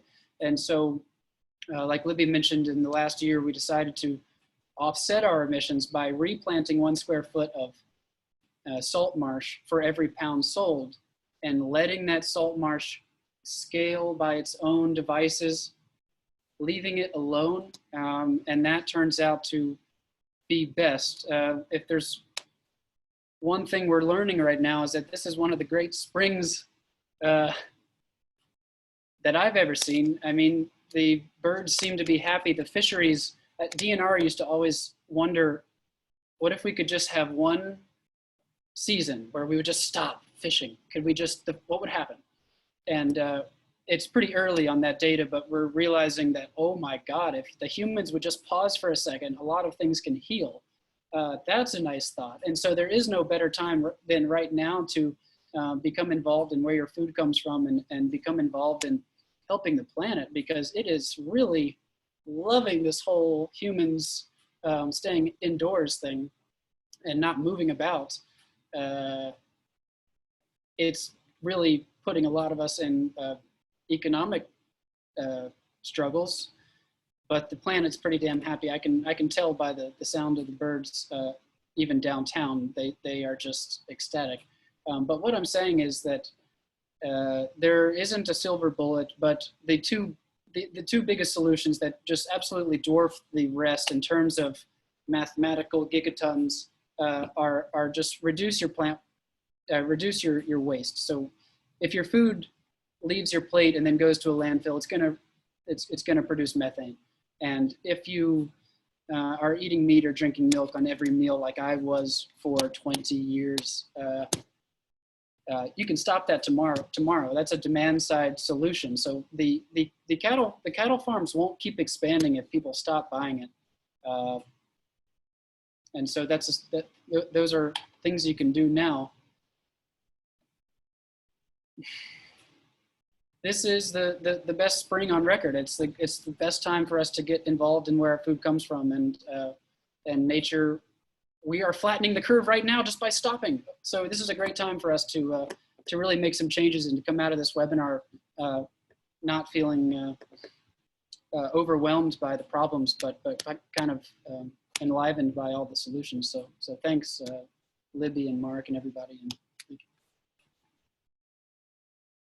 Thank you, Sam. That was fascinating. By the way, something I did not realize until relatively recently is that our salt marshes are the most effective carbon sequestration environment in the world, much more so than the tropical forests and the things that we hear about. So this is a big deal. The marshes and all the muck underneath them, our beloved pluff mud, is full of sequestered carbon. So just being here and not letting our marshes get destroyed is a big job for us. And it's something that we're pretty conscious of here. Thank you to all the panelists. We have covered a number of very interesting things, and we'll be moving toward the question and answer part of the program. And I get to take advantage of my position as moderator to start that out. Mark, I have a question for you. Sometime in the 2000s, I think that I remember that Lindsey Graham and John Kerry jointly sponsored a bill to get carbon taxing, and that it was widely expected to pass with a lot of good things in it, and then it fell apart. Why is it that carbon taxing seems to make a fair bit of sense does not happen? Thank you, Libby. I don't know the details of the Kerry and Graham effort, but there have been a dozen or more carbon pricing bills proposed to the House and Senate. And I do know from speaking with Lindsey Graham as a lobbyist that he'd be one of the Republican senators to introduce a carbon tax in the US Senate. You're right, it's a very tough sell because people don't want to hear about more taxes. In fact, this is not a tax because all the money is returned to the American people, not adding to government revenues. But even people like James Clyburn and Joe Cunningham still need some convincing. And we're working on that. Thank you, Mark. Omar, I have a question that you may or may not want to answer. It's clear from your presentation that residential solar, which is a solution that I think we all see as having a great impact, is not going to work in a conventional way in your communities. But I think you have a creative solution that you're working on to provide solar energy within your community in a different kind of a way. Are you comfortable talking about that briefly? Sure can. And it's something that we have conversations around the country around. Using community-based solar looks like constructing these solar farms on Superfund sites and brownfield sites that are cost prohibitive in cleaning up. So some brownfields and Superfund sites, developers do not want to develop them because the cost of cleaning them up prevents them from coming up with creative solutions to activate those properties. So what we're saying, since those properties are sitting in our communities for decades, being undeveloped and becoming unproductive and eyesores in our communities, why not activate those sites by transforming them into community-based solar? And this is something that we are promoting, but we are running into some challenges at the legislature level, at the State House, that potentially do not want community groups to participate in community-based solar. They want to reserve that as something that only businesses can participate in. So when you're talking about communities coming up with their own solutions, not only to energy, but creating something that could potentially train individuals in their communities that are unemployed and underemployed how to participate in a green economy, this appears to us to be a solution. Thank you, Omar. Hey, Eddie, is that a PS issue or a legislative issue to solve? It's both. There are community-based solar programs offered by both Dominion and Duke Energy. They're fairly limited in scope. I don't think that the utility company is particularly against those things. I think they're okay expanding them. There is some legislative language that's a little problematic when it comes to delivering those opportunities to low-income areas. So that probably needs to be clarified in order to make it more broadly applicable. But if I could, I'll take this opportunity to point something out. It's often thought that solar energy is something only taken advantage of by people with higher incomes and not with lower. And because of changes made to the law in 2014 in South Carolina, we have the ability for people to lease solar, meaning no money down, and making a payment on a system they don't own, which is owned by the company providing the service. And recently, there was a look back at how that implementation has actually gone. And in Dominion territory, overall, the amount of solar taken advantage of by low to moderate income customers is at a higher rate than customers at large. And it's because of that leasing provision, which is statewide providing over 40% of the total customer-based rooftop solar. So I agree, we need community-based solar, and we need community-based solar that's accessible to low-income communities. But we, as compared to other states, have made a significant step forward to actually providing solar to low to moderate income customers. Now, obviously, people who are in an apartment building or, multifamily housing are at a lower rate. But somehow, due to that leasing option, the low to moderate income as a whole is actually outstripping the rest of the population in Dominion territory. So it's an unexpected result, and kind of an example of when you open the door to these new technologies and new solutions and set some reasonable rules, they'll surprise you how fast they'll grow. Thank you. That was very encouraging. Katie, as I suspect, ready now to start handling the questions that were submitted by our visitors today. Thank you, Libby. I appreciate you. It is a humbling experience to have to follow in your footsteps as a pseudo moderator. So thanks. I also want to appreciate our panelists who joined us tonight. My name is Katie Ford Smith. I do work for the Center for Sustainable Development at the college. Shout out for her leadership. We have a number of questions rolling in and encourage you all to chime in with more. We've got about 15 more minutes and want to respect your time. So our first question that comes from the group, Brandy, thank you so much. I'm going to combo your question with Lisa's. It's related to how to encourage or educate people who do not feel that their personal actions are making a measurable difference for climate change. And we've talked a lot about what personal steps folks can take tonight to make the difference and move the needle by 2030. But I want to speak or seek some clarification from our panelists about the type of education we should be producing. And because I think transportation and food are such personal vehicles in the climate change debate, I think I'd like Keith and Sam to weigh in first. So again, the question is, what types of education can we provide to people who don't feel that their personal actions are making a difference? I guess I'll take a first stab. I'll kind of flip it a little bit. The experience that I've had, May will be 3 years of me being in this position. My predecessor was here for 3 decades.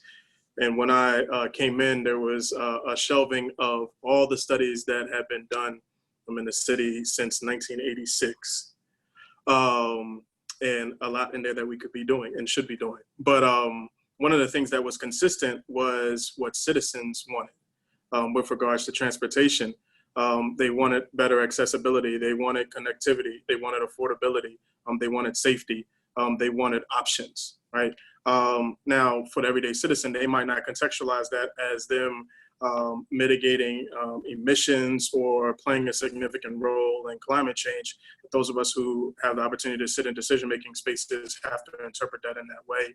And I think I feel, and part of the onus is on those who sit in the decision-making seat to be responsive to, at least in the Charleston area, what citizens have been asking for a long time. We just did the Plan West Ashley effort 2 years ago, which was a comprehensive look at what West Ashley should look like in the future from a housing, transportation, environmental standpoint. 84% of West Ashleans today leave West Ashley as an individual in their individual car. 84% every single day, right? And a lot of that has to do with the intersectionality we talked about, with what type of economic development is in West Ashley, what accessibility looks like, all those particular pieces. But the thing that was striking to me was of the same folk who were surveyed, well over 60% of them said they would choose another mode of transportation if it met the parameters I mentioned earlier, right? That it was safe, that it was connected, that it was affordable, that it was reliable, right? So again, I feel that overwhelmingly so that the citizens have been very clear about what they want to see. They might not contextualize it as I'm making a climate change stance, but for those of us who have the opportunity to advocate on the day, that's part of the interpretation I think that is on us to be able to articulate, right? And to be able to make that real. You know, the success that I've gotten to see on the advocacy side of transportation is when you're able to contextualize the issues that you're passionate about within the context of the community that you're trying to serve, right? And so just coming in and talking about climate change might not resonate, but if it lines up with the conversation about healthy food access, with the conversation of how better safety can come to a community, if it lines up with affordability, then people will start to listen, right? So I think the onus about the contextualization of the work that we do within the framework of varying communities, because it differs from community to community that you're in, that's when we show success, that's when we win, right?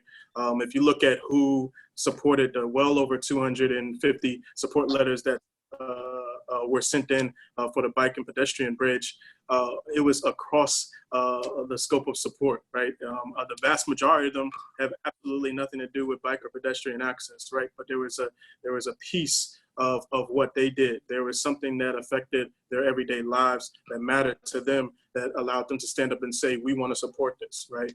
We want to make sure that this is the case. And so I think that's an important part of the work we have to do. Excellent. Sam, do you want to echo? Yeah. If you don't feel like you're making a difference, or you're not sure how to, just turn off your phone and your screens, all of the illuminated rectangles, just go ahead and turn those off and maybe listen to nature, and it will tell you what to do. And you'll know that you're making a difference. Just go plant a seed and then have your fingers crossed. And when it comes up, you'd be like, oh my God, it's life-changing. And so you can make a difference. Just turn off the dang screens, not till after the webinar, but just turn off the screens and you'll start to make a difference. I think that's how it works. Awesome. Eddy, you're a very popular person on this Q&A. So I'm going to ask you a couple questions, but ask you to answer in the best rapid fire way that you can. Think you can do that? Oh, yeah. Okay, here we go. So Savannah asks, has the closing and replacement of power plants in the way that you are describing, Eddy, occurred successfully in other states? Short answer is yes. Examples, Salt River Project in Arizona, statewide efforts primarily including Xcel Energy in Colorado, Duke and Dominion in North and South Carolina have actually closed a significant number of their oldest coal plants. So it's only these last few that are left. And what we're seeing increasingly, I would say this is a trend that began in early 2018, is utility companies voluntarily telling us we're going to go to zero carbon by 2050. So in other words, the market is running ahead of the regulators, and it's because the utilities want to be able to drive their own boat. They don't want to be told to do something and potentially to do something inefficient. Now, some parts of the country are a little ahead of others, so we need to catch up here on that. Rapid yes. fire. Okay. Good. Excellent. All right, Eddy, one more for you. Shout out from Allison Welch of the College of Charleston community. Allison, thanks for joining us. She says, thank you for your inspiring presentation, Eddy. In addition to the work that groups like the Coastal Conservation League and Conservation Voters of South Carolina are doing on the South Carolina Public Service Commission and CVSC in particular, in terms of electing candidates to the PSC, are there other actions that we can take as citizens or consumers to advocate for an efficient transition to renewable energy? Yes, we need to convey the message to our state legislators that we want action in the near term to manage the transition at Santee Cooper so that it heads towards 100% clean energy. Okay, awesome. And then just a quick follow-up. Are there other elected officials involved directly or indirectly in those decisions? I.e., who can we be calling, emailing, and visiting? It's mostly your state senators and your state reps. They have the influence over choosing the officials that are going to make the decisions, and they write the laws. But, I've been talking about the bare minimum and the low-hanging fruit. All of our local officials can also take actions that are part of the solution. But I tried to focus in on the biggest, most obvious, mission-critical thing. But all officials, because every local government has an energy footprint and has a role in investment in the local community, they all can play a part. Awesome. Thank you. And thanks for being brief. Mark, I've got a question for you, and this is a really good one coming from Lisa. What do we say to science deniers to buy into what's really happening with climate change? Good luck with that. I think climate deniers science deniers are really talking about something else. They have strong tribal and cultural identities with other people who are skeptical of, quote, intellectual elites and leaders, or else they have some faith-based grounding in a totally different worldview. I think you have to meet people where they are. Now, Citizen Climate Lobby is going to be putting on a webinar later in the month where the featured speaker is Catherine Hayhoe, a noted climatologist and evangelical. And if you can find that, and I'll make sure everybody has access to it, that would be the best. She could tell you a whole lot more than I can. But I find that most climate deniers, you get into a conversation where you meet them where they're at and you ask them what their real concerns are. It's not really about science denial. It's about, I don't listen to people who are telling me stuff I don't want to hear. But if they listen to me, I'll listen back. That's about all I can say. Thank you. And out of respect for what is largely a Cougar student audience, I'm going to pitch the last question back to Sam. And this is with respect to your time at the College of Charleston. When you think back at your college career, what advice would you give other students who are interested in finding solutions to climate change?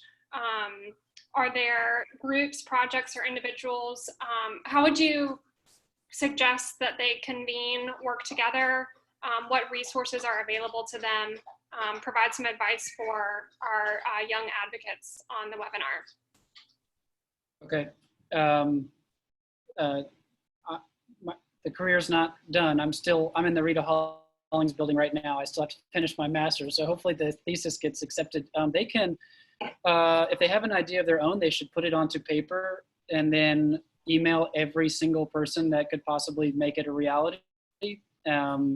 My partner's listening in on this, and she knows I get so frustrated when people don't answer my random emails, but a lot of them won't get answered. But if you have an idea, put it onto paper and then email the people that can make it happen. And then, since we're in an age of the next few months at least where we can't meet in groups, use the interwebs to connect. And as a very clear action item, they can just email me, and I've got work for them to do, and I'm overwhelmed. So, yeah, that's the skinny. Great, thank you. We are running out of time, but I'll just remind the folks who are still on with us that we will commit to answering every question that's still up in the Q&A on our Facebook page tonight, and we'll be checking in with our panel of community leaders and experts for those answers. So appreciate y'all's patience with us. We'll do that tonight, but I now have to turn the reins back over to Libby because she's the one who's really in charge. Whoa, who knew? I wanted in closing just to talk a little bit about activism. I suspect that everybody listening wonders if we can each do something about solving climate. I believe we can. Katie recently kiddingly described me as a, quote, badass environmental activist. I actually felt a little bit good about that, although I thought the badass might have been a little harsh. But the point is, these climate issues really matter. And if we decide to work together, particularly at a local level, we can really make a difference. Eddy was just alluding to this. I've put a link in the chat room for a video entitled 4 Levels of Engagement by Will Grant. Level 1 is at the individual level. You can, for instance, conserve energy. Level 2 is friends and family. You can convince your friends and family, or try to anyway, to conserve energy. Level 3 is the community level, the level where there are institutions, government, commerce, education, groups that all have an impact on climate change. For example, the Charleston City Council, local schools, local businesses, the port, for heaven's sakes. At level 3, each of us are known to some of these institutions, and we know some of the people in them. Level 3 isn't like trying to influence the US Senate to do the right thing. Level 3 is our community and our friends. And if we come together on issues we are passionate about, we can make a change at the local level. And a great deal of our lives are controlled at the local level. And to give one small example from my past, back in 2007, I wanted to put solar panels on my house. So I called SCE&G and said, how do I put on solar panels? And they explained that we didn't have enough sun in South Carolina for solar energy, and that they wouldn't let me put solar panels on my house. Well, for some reason, I just didn't like that answer very much. And I began investigating, out of sheer ignorance, how I could get that changed. And you heard discussions earlier about the Public Service Commission, and it turns out that's where you have to get it changed. And the local Sierra Club, and they're here and in Columbia, and people from here, we got together and started talking about the fact that we wanted solar panels and we wanted net metering so that we would get credit for the solar that we generated. And we kept meeting about it, and it was a lot of trouble. I had to prepare testimony in written form and deliver 25 copies to everybody on the planet. But we followed the procedures we had to, and eventually we went and appeared before the Public Service Commission, and they tried not to let us talk. And coincidentally enough, the day we were appearing, I was actually being operated on for a recently diagnosed cancer. And the head of the Public Service Commission was undergoing chemotherapy. And when the local utilities said, she is required to be here to present her testimony in person, so we cannot hear this testimony. My friend Charlie was there to present it for me. The head of the Public Service Commission said, we will have that testimony presented. Not only did he let Charlie give my testimony, but we had 50 people that had come from Charleston in that room. The Public Service Commission listened to every single one of those people give their opinion. They were there till 7 o'clock at night. It had certainly never happened before, and it probably never happened again. But by the time that was over the next number of months, with the cooperation of the government agency they worked with, we got our first generation of solar and net metering. And it was because we got a bunch of people together that cared, and we figured out what we had to do as a group, and we pounded on the doors. And we didn't get everything we wanted in that first generation. The bill he referenced in 2014 was a big improvement over what we were able to do in 2008. But I had solar panels on my house in 2008, and so did a lot of other people. So we can do this if we care about it. We just get together with our community and we figure out who in the community can make these changes, and then we go work with them to try and figure out a way forward. Thank you all for joining us. I think this has been a useful presentation and I enjoyed being with you. Happy COVID virus, staying at home, and everyone stay healthy. Yeah.